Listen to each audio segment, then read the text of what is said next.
Okay, example 17. In any assessment, I will not have you graph this. Instead, this is the way I will present information so that you understand the graphing piece without needing to graph. I've already expected that you've graphed those examples for the previous part of the homework. If you have not done that, please go back and do so.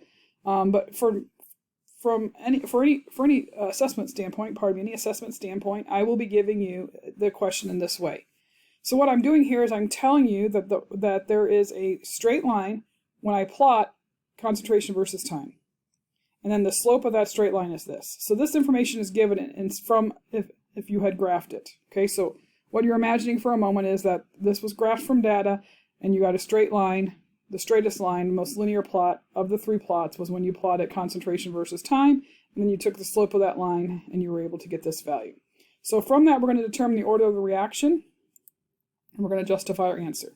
So the important part here is plot of concentration versus time is straight line, and we know that when we plot concentration versus time here, it gives us a zero order plot. So it's zero order, zero order reactant. So here's how you would answer that to justify it. Zero order as a linear plot or straight line for concentration versus time. I don't care if you use the phrase linear plot or straight line, but I expect that you can tell me that it's zero order or first order or second order based on the type of plot we have that is a straight line. We're going to calculate K. We can do that from the slope, right? We know slope is equal and opposite in sign to K. So if we know the slope, we take the opposite sign of that and we have K. That's what I did here to get K. I knew the slope was this. I took the opposite sign and I got K. 17C says if the initial concentration of the reactant was 2.153 times 10 to the negative third molar, calculate the half-life for this reaction. And then we're expecting to get this answer on our calculator. So we need to think about going back. Sorry, I went the wrong way. We're going to go back to here. We know half-life for zero order. T to the half is A naught over twice K.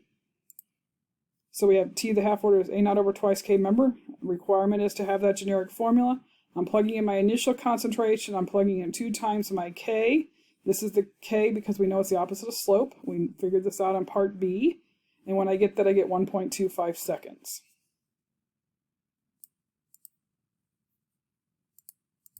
For part D, how much time is required for 85.59% of a 0.366 molar solution of the reactant to decompose? We have a percent. We must decide if that percent represents percent remains or percent used. If it decomposes, it means it used up, right? Decomposes mean it's used. So we're going to have to subtract from 100. We're going to subtract from 100. 100 minus 85.59 is 1441.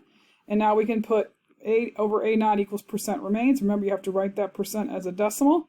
We're going to put in our initial concentration, our A naught, underneath where it belongs, as you can follow through.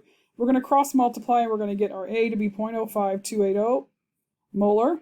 I expect this part to be shown on any calculation you do.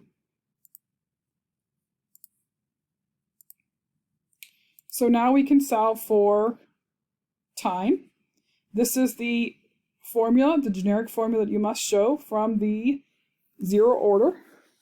So we're going to put A naught minus A equals K times T. When I subtract these two, I get this. This is my K. I divide both sides by my K to solve for T, to get T by itself, and I get this. Again, please check using your calculator to make sure you can obtain my answer. 17E, how much time is required for 48.23% of a 0.4006 molar solution of a reactant to remain? So we got to decide, what is this always, when we given a percent, is it describing or representing a percent remains or a percent used? It actually says the word remains, so it's easy to know it's remains. Therefore, we do not need to subtract from 100. We're already at percent remains. We know percent remains equals A over A naught. A over A naught equals 0.423 as a percent. Cross multiply, again, put this over 1, cross multiply, we get A to be 0.1932. Generic formula is given as we have been expected to show. 0.4006 is my A naught minus 0.1932 molar.